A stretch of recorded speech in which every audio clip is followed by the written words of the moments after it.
This story is titled, After My Wife's Birthday, She Cheated on Me with My Cousin, and My Parents Demanded That I Don't Ruin Their New Relationship. So I went and took the diamond bracelet and the car I had given her. Now she cries and asks for another chance. Hi everyone!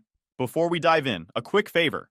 If you enjoy content like this, please hit the subscribe button. It's free, supports the channel, and makes sure you never miss out on amazing videos. Alright, let's get started. Alright, so let me just lay it out there because I honestly still can't believe this happened. My wife Jenna just turned 28, and I wanted to make her birthday one she'd never forget. Oh, she definitely won't forget it. But not for the reasons I had in mind. We'd been married for 3 years. Things weren't perfect. What marriage is. But I thought we were solid. I mean, I was the guy who made sure to remember anniversaries, picked up her favorite snacks after work, and planned cute little dates even when I was swamped at work. So, when her birthday was coming up, I figured I'd go all out to show her how much she meant to me. The plan was simple. Surprise dinner with her close friends and family at her favorite Italian spot, a custom cake that matched her favorite flowers, lavender and daisies if you care, and the cherry on top, a diamond bracelet she'd been eyeing for months. It wasn't cheap, but I figured why not? You only turn 28 once, right? So the night kicks off, and everything's going great. Jenna's laughing. Everyone's toasting to her. And I feel like I nailed it. I even had her favorite song queued up for when they brought out the cake. Everyone was having a good time, and I was just happy watching her enjoy herself. But then, somewhere between dinner and the cake, I noticed she was gone. I wasn't immediately worried. She could have been in the bathroom or stepped out to make a call. No big deal. But then 15 minutes passed, then 20. That's when I started looking around. I asked a few people at the table if they'd seen her, but nobody knew where she was. I walked around the restaurant, checking the bar area and the front entrance, but no sign of her. Then I remembered there was a back hallway near the restrooms that led to a storage area. I thought, maybe she needed some air or something, so I headed that way, and that's when everything went straight to hell. As I got closer, I heard voices, low, hushed, and way too close. My stomach dropped, but I kept walking. The voices were coming from the coat closet at the end of the hall. The door wasn't fully shut, and I could see the faint glow of a phone screen through the crack. My brain was screaming at me to turn around, but I didn't. I pushed the door open, and there they were, Jenna and my cousin Tyler. They were all over each other, her hands in his hair, his hands around her waist. The look on their faces when they saw me is something I'll never forget. Jenna's eyes went wide, like a kid caught stealing candy. Tyler froze like he'd seen a ghost. For a second, nobody said anything, and then I lost it. I grabbed Tyler by the collar and shoved him against the wall so hard the coats on the rack shook. "What the hell is wrong with you?" I yelled. Jenna tried to step between us, saying, "It's not what it looks like." But I just laughed bitterly. "Not what it looks like! You're making out with my cousin at your birthday party. What else could it be?" Tyler started mumbling something like, "It just happened," but I cut him off with, "You don't get to talk to me." I let him go and turned to Jenna. "Don't bother coming home tonight," I said, my voice shaking with anger. She opened her mouth to speak, but I wasn't interested. "We're done," I said, and walked out. The rest of the night was a blur. I didn't go back to the table, didn't explain anything to anyone. I just grabbed my car keys and drove. I ended up at a 24-hour diner, sitting in a booth by myself, trying to process what the hell just happened. How could she do this? And with Tyler, of all people. Tyler and I were never close. He's the guy in the family who's always bragging about how smooth he is, even though he's pushing 30 and still living off odd jobs and couch surfing. I should have known he'd pull something like this. But Jenna? I never saw that coming. When I finally went home, Jenna wasn't there. Good. I didn't want to see her. I spent the night replaying everything in my head, every moment that led up to finding them in that closet. Were there signs I missed? Did she ever seem distant? Was I just blind to it? The next morning, I woke up to a bunch of missed calls and texts from her. They all started with, "Can we talk?" and "It's not what you think," before turning into, "I'm sorry," and "Please don't do this." I ignored them all. What was there to say? She made her choice when she decided to hook up with Tyler in the middle of her birthday party. By noon, I got a call from my mom.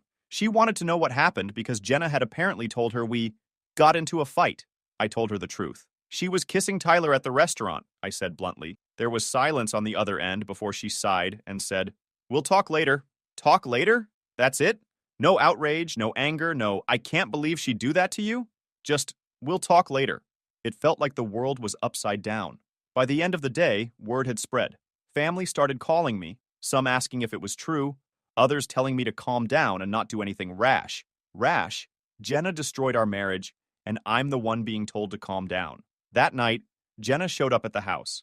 I didn't let her in. She stood on the porch crying, saying she'd made a mistake and that we could work through it.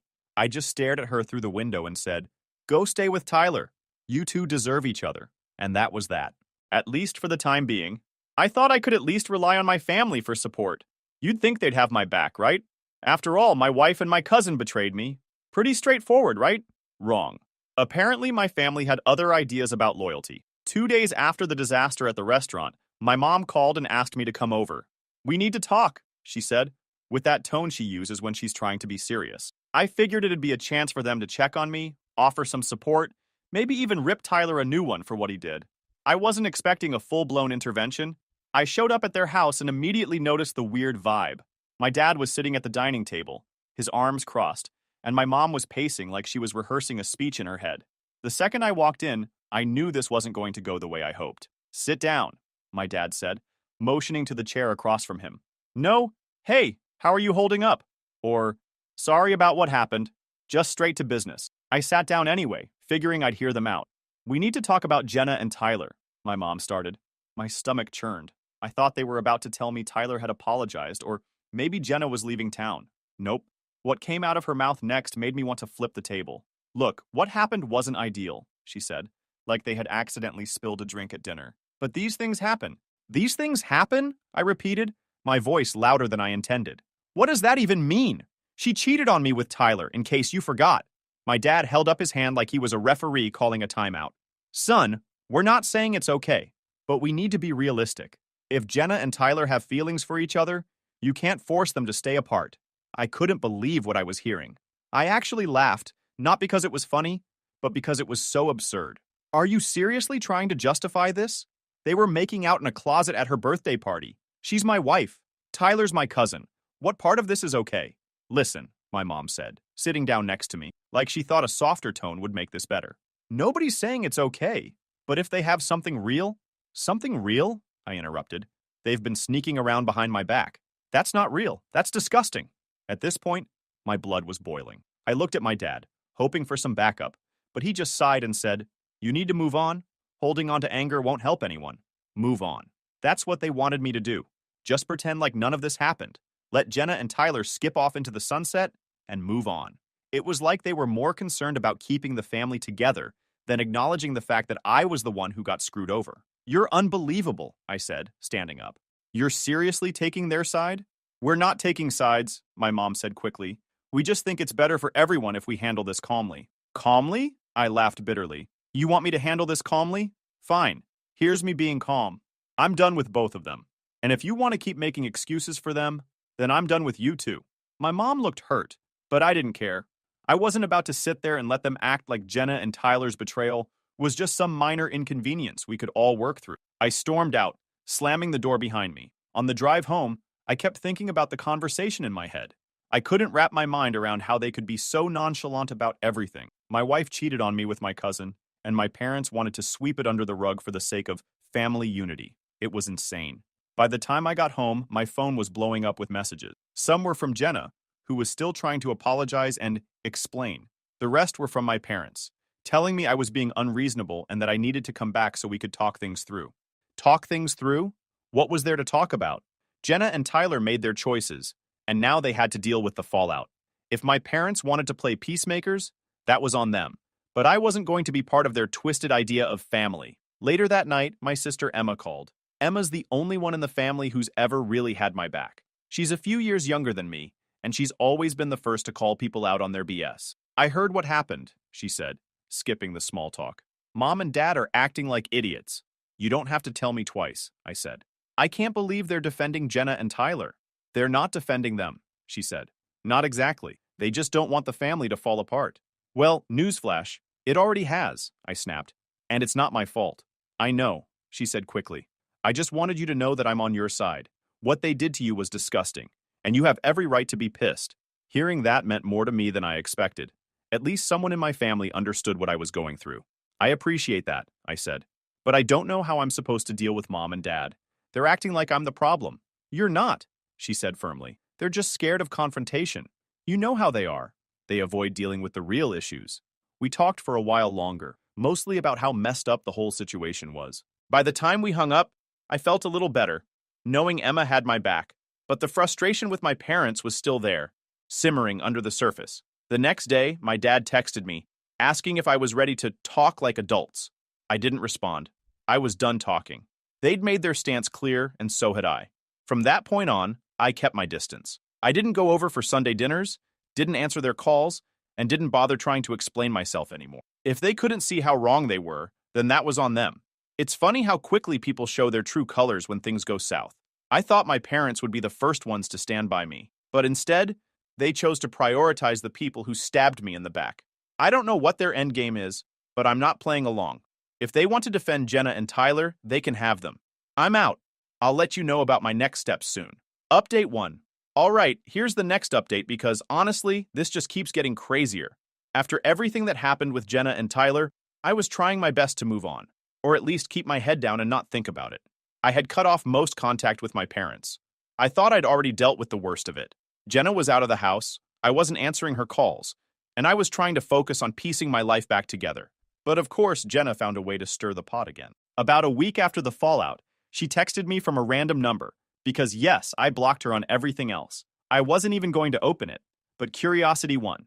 The message started off with her usual nonsense. Please, can we just talk? I need to explain. Blah, blah, blah. I was about to delete it when I saw the last part. And I think I should keep the bracelet. It was a gift, after all. The nerve of this woman. She wanted to keep the diamond bracelet I had given her. A bracelet I worked my ass off to afford. After everything she'd done, I couldn't even wrap my head around the entitlement. Let me back up for a second. This wasn't just some random piece of jewelry. That bracelet was expensive. I'd spent months saving up for it, thinking I was doing something special for her. She'd wanted it for ages, and I figured it would be the perfect way to show her how much she meant to me. And now, after cheating on me with my cousin, she thought she deserved to keep it? I didn't respond right away. I needed time to calm down, but the more I thought about it, the angrier I got. There was no way I was letting her walk away with that bracelet like it was some kind of trophy for being the most entitled cheater of the year. So I did some digging. Jenna had moved into a little apartment in the next town over. Probably the best Tyler could afford since, let's face it, the guy's a broke joke. I wasn't planning to show up unannounced, but I knew where she worked. Jenna had been working at a boutique jewelry store downtown for a while, and I figured she might have kept the bracelet in her locker there for safekeeping. The next morning, I stopped by the store under the guise of browsing. I walked in, made some small talk with one of her coworkers, and casually glanced around. Sure enough, there was Jenna at the back of the store, helping a customer. She spotted me almost immediately, and her face turned bright red. "What are you doing here?" she hissed, walking over. "I'm here for the bracelet," I said, keeping my voice calm. "You know, the one I bought for you." She looked like I'd just slapped her. "Are you serious right now?" "It was a gift. It was a gift for my wife," I shot back. "You're not my wife anymore, Jenna. So hand it over." She stammered something about how unfair I was being, but I wasn't interested in hearing her excuses. "You can give it to me now, or I can involve the cops." "Your call," I said. At that point, her manager noticed the commotion and came over. Jenna tried to spin some sob story, but I cut her off. I showed the receipt for the bracelet. Yes, I kept it, because I'm that kind of guy, and explained that it was purchased by me and never gifted under any legal context. The manager, clearly uncomfortable, sided with me. Jenna stormed off to the back of the store, muttering under her breath, and came back with the bracelet in hand. "Here," she snapped, practically throwing it at me. "I hope you're happy." "Oh, I am," I said, pocketing the bracelet. "Thanks for making this easy." I walked out of that store feeling like a weight had been lifted. I wasn't just taking back a piece of jewelry, I was reclaiming my dignity. After that, I took the bracelet straight to a jeweler and sold it. I didn't care about getting full value for it. Just seeing it gone was enough for me. The jeweler gave me cash on the spot, and I used it to treat myself to something I actually wanted. A new laptop and some upgrades for my car. Of course, Jenna wasn't going to let it go without making a fuss. That night, she texted me again. "You're pathetic. You stole my bracelet and I hope you feel good about yourself." I didn't even bother responding. What could she possibly say to justify keeping it after everything she did? The next day, I got a call from my mom. Apparently, Jenna had called her to complain. "She says you're being spiteful," my mom said. "Spiteful?" I laughed. "She cheated on me with Tyler and thought she could keep the bracelet I bought her." "I don't think so." "Well," my mom started, but I cut her off. "Don't even try to defend her, Mom." She sighed, but didn't push it further. I guess even she got the idea that I'm not backing. The funniest part of the whole thing? Tyler apparently called me later that week, leaving a voicemail about how I needed to grow up and let Jenna have the bracelet. I didn't even bother listening to the whole thing. I just deleted it. If he thought I cared about his opinion, he was even dumber than I gave him credit for. At the end of the day, it wasn't about the money or the bracelet itself, it was about principle. Jenna didn't get to walk away from our marriage with her head held high, acting like she was the victim. Taking back the bracelet was my way of saying, "You don't get to win this time." And let me tell you, it felt damn good. Then there was the car. A little backstory here.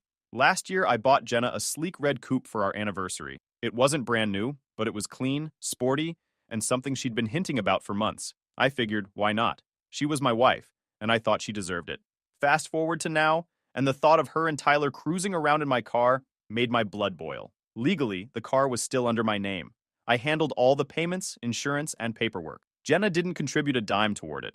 When I kicked her out after the birthday fiasco, I didn't think to take the car back right away. Honestly, I was too focused on getting her out of my life. But as time went on and I kept hearing through the grapevine about her and Tyler playing house, it started eating away at me. Why the hell should they get to enjoy something I paid for? The tipping point came when my buddy Eric, who works at a dealership, called me out of nowhere. "Dude," he said, "I think I just saw your car." "What do you mean?" I asked. "This scruffy guy, dark hair, kind of tall, brought it in for maintenance," Eric explained. "He seemed nervous, like he didn't know what he was doing." It didn't take a genius to figure out who he was talking about. Tyler. The nerve of this guy. Not only was he using my car, but he thought he could just waltz into a dealership and act like it was his? "Do me a favor," I told Eric. "Hold on to it. Don't let them take it back out. I'll be there first thing tomorrow." The next morning, I showed up at the dealership with all the paperwork proving the car was mine. The title, the insurance, everything. Eric had already explained the situation to his boss, so when I got there, it was pretty smooth. They handed me the keys and said, "It's all yours." Let me tell you, sliding into the driver's seat of that car felt amazing. It wasn't just about the car itself, it was about taking back something that was mine. I drove it out of that lot with the biggest grin on my face. Of course, it didn't take long for Jenna and Tyler to realize what had happened. Jenna called me first, which I ignored. Then came the texts. "Why did you take the car? We need it. You're being so petty. Just let us have it." Petty. The audacity of this woman. I didn't respond to her, but I wasn't about to let them guilt trip me into giving it back. Then Tyler called. I didn't recognize the number at first, so I picked up. "Yo, what's your problem, man?" he started, his voice all cocky like he thought he could intimidate me. "My problem?" I said, laughing. "You're driving a car I paid for. That's my problem." "You can't just take it," he shouted. "That's illegal."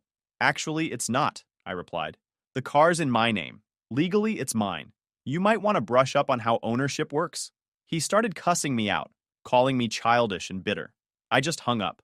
I wasn't about to waste my time arguing with someone who couldn't even hold down a job. The fallout from this was hilarious. Emma called me later that night, laughing so hard she could barely get the words out. "Tyler's losing his mind," she said. "He's telling everyone you stole the car and left them stranded." I couldn't help but laugh. Stranded? He's got 2 legs. He can figure it out.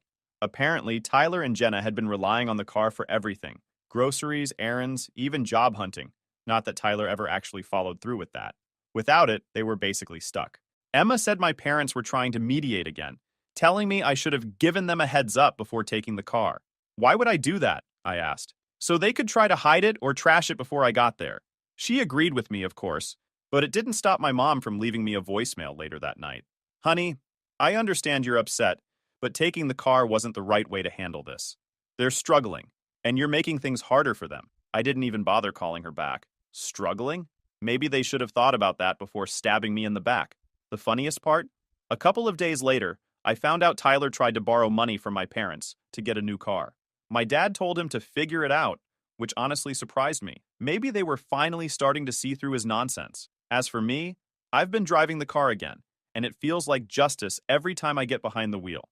Every time I park it in front of my house, I smile a little, knowing that Jenna and Tyler are out there scrambling for rides. This whole situation has been a mess, but if there's one thing I've learned, it's this. You don't owe anyone anything, especially not people who've betrayed you. Taking back the car wasn't just about the car.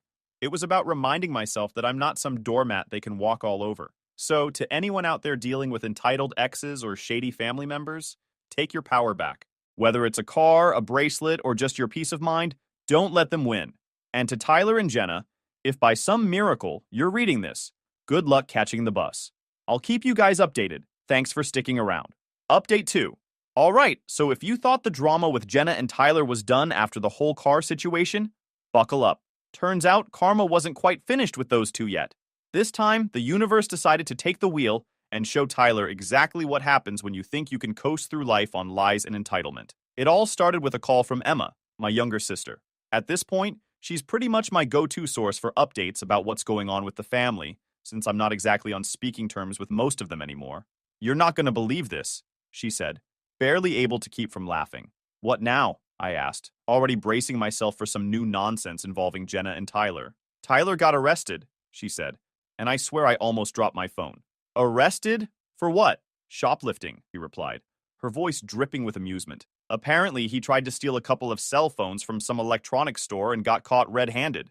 I'll admit, I laughed out loud when she told me. Of course Tyler would do something that stupid.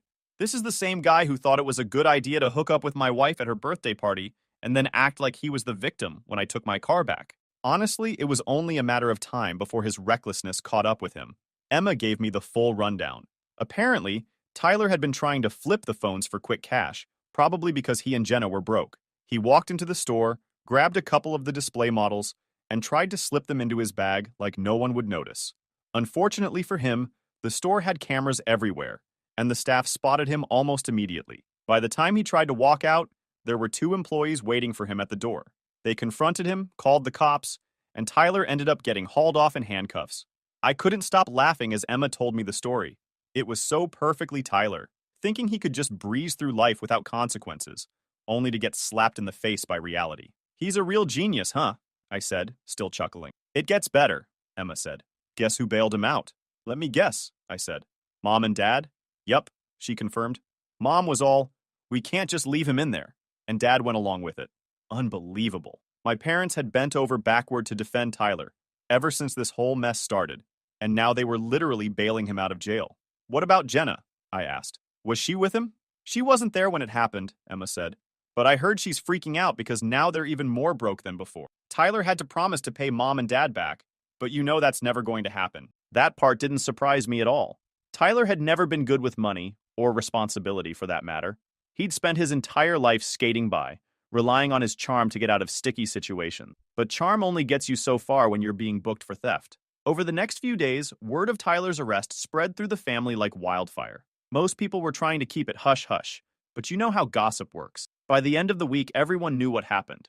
The reactions were pretty mixed. Some people, mostly my parents and Tyler's mom, tried to downplay it, saying it was just a mistake and that he was under a lot of stress. Meanwhile, others were outright roasting him for being so stupid.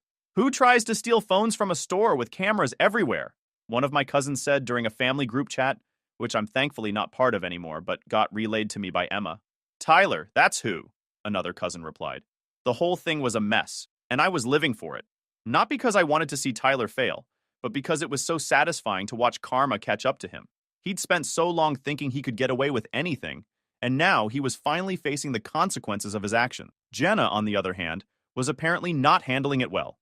According to Emma, she'd been trying to spin the whole thing as just a misunderstanding to anyone who would listen. "She's telling people Tyler was framed, or that the staff at the store overreacted," Emma said. "It's pathetic." "Framed?" I laughed. "What does she think this is? A crime drama?" It was clear that Jenna was desperate to keep up appearances, but the cracks in their little fairy tale life were getting harder and harder to ignore. Not long after the arrest, I got another call from Emma. "You're not going to believe this," she said, and by now, that phrase had become pretty standard in our conversations. "What now?" I asked, half expecting some new ridiculous twist. "Jenna's been calling around asking for money," she said. "Apparently Tyler's legal fees are adding up, and they're broke." I couldn't help but laugh. "And who's actually giving her money?" "Not many people," Emma said. "But she's trying. Even asked Mom and Dad again. But I think Dad finally put his foot down." Hearing that was surprising, but also a little satisfying. Maybe my parents were finally starting to realize that bailing out Tyler and Jenna wasn't their responsibility. As for me, I wasn't about to get involved. Let them figure it out. They made their bed, and now they had to lie in it. The funniest part of all this? Tyler's arrest completely destroyed whatever shred of credibility he had left in the family. Even some of the relatives who'd been defending him before were starting to see him for what he really was. A lazy, entitled screw-up who thought he was smarter than everyone else. And Jenna? She was stuck right in the middle of it. She'd hitched her wagon to Tyler, and now she was watching it crash and burn. The way I see it, this was the universe's way of evening the score. Tyler and Jenna thought they could betray me and walk away unscathed, but life had other plans. Now, they're broke, humiliated, and scrambling to pick up the pieces while I'm out here living my best life. It's funny how things work out sometimes. I'm now busy filing for divorce, but I'll get back to you with how it'll go or if anything else comes up. Update 3. Hey again, this is it. The grand finale, hopefully. After months of Jenna and Tyler's nonsense, family drama, and more entitlement than I thought humanly possible, everything finally came to a head. And let me tell you, it was worth the wait. So, after Tyler's little stunt with the shoplifting and Jenna begging everyone for money, I thought I'd heard the last of them. They were broke, humiliated, and sinking fast, and I was content to let them drown in their own mess. But of course, Jenna had one more trick up her sleeve. It started with a call from my lawyer. "You're not going to like this," he said. Jenna's lawyer reached out. "She's trying to file for alimony." I swear, I almost choked on my coffee when he said that. Alimony? From me? After she cheated with my cousin, got kicked out of my house, and tried to keep the car and bracelet I bought her? The nerve of this woman was off the charts. Can she even do that? I asked, trying to wrap my head around it. "Well, technically she can file," my lawyer said. "But given the circumstances, her infidelity, the fact that you have receipts for everything you've contributed to the marriage, and her current living situation, it's unlikely she'd win. Still, we'll need to gather evidence and be prepared to fight it." Gather evidence? That part was easy. I had text messages, witnesses, and even some photos from people at the birthday party who'd seen Jenna and Tyler sneaking off together. If she wanted to play this game, I was ready. Over the next couple of weeks, my lawyer and I put together a rock-solid case. We had proof of her affair, proof that she'd contributed next to nothing financially during our marriage, and proof that she was living with Tyler, who, let's be honest, wasn't exactly a step up from me. When the day of the court hearing arrived, I walked in with my head held high. Jenna, on the other hand, looked like she'd barely slept. Tyler was there too, sitting in the back like some kind of supportive boyfriend. I couldn't help but smirk when I saw him. The hearing itself was almost laughable. Jenna's lawyer tried to argue that she'd sacrificed so much during our marriage and deserved financial support to help her get back on her feet. Sacrificed? I said to my lawyer under my breath. What did she sacrifice? Her dignity? When it was my turn to speak, I kept it simple. I laid out the facts. Jenna cheated on me with Tyler, which multiple people could confirm. She didn't contribute financially to the marriage. The car and bracelet she tried to keep were bought and paid for by me. And lastly, she was now living with Tyler, who should have been the one supporting her. The judge didn't seem impressed by her lawyer's arguments. In fact, I'm pretty sure I saw him roll his eyes at one point. By the end of it, Jenna's case fell apart like a house of cards. The judge denied her request for alimony and basically told her to figure out her life without dragging me into it. Walking out of that courtroom felt like winning the Super Bowl. I didn't just win, I crushed her. Jenna didn't even look at me as she left, and Tyler followed behind her like a kicked puppy. But the story doesn't end there. Oh no. The universe decided to throw in one last little gift to make sure the chapter was closed in the most satisfying way possible. A few weeks after the court hearing, Emma called me again. "Jenna and Tyler broke up," she said. "Apparently, their little love story hit the rocks once they realized they couldn't survive on charm and sob stories alone. Tyler couldn't hold down a job, Jenna was fed up with being broke, and the stress of it all finally blew up in their faces." "Do you want to know the best part?" Emma asked, barely able to contain herself. "Hit me," I said. "Jenna tried to move back in with Mom and Dad, and they said no." I was stunned. My parents, who had bent over backward for Jenna and Tyler, finally drew the line? It was almost too good to be true. "Why did they say no?" I asked. "Because even they're sick of her," Emma said. "I think Dad finally realized she was just using them." Hearing that was the cherry on top of everything. Jenna, who thought she could manipulate everyone and come out on top, was now completely alone. Tyler was gone. My parents were done enabling her, and I was free to live my life without her nonsense dragging me down. As for me, life's been pretty damn good. I sold the red coupe, again, and bought myself a new truck. Looking back on everything, I can honestly say I have no regrets. Jenna and Tyler thought they could betray me and walk away unscathed, but karma had other plans. And while they're out there dealing with the consequences of their actions, I'm here living my best life. So to anyone dealing with cheaters, liars, or entitled family members, don't let them win. Stand your ground, take back what's yours, and let karma handle the rest. And to Jenna and Tyler, again, thanks for the free lessons on what not to do in life. Hope you're enjoying your happily ever after. Oh wait, you're not. Victory never tasted so sweet.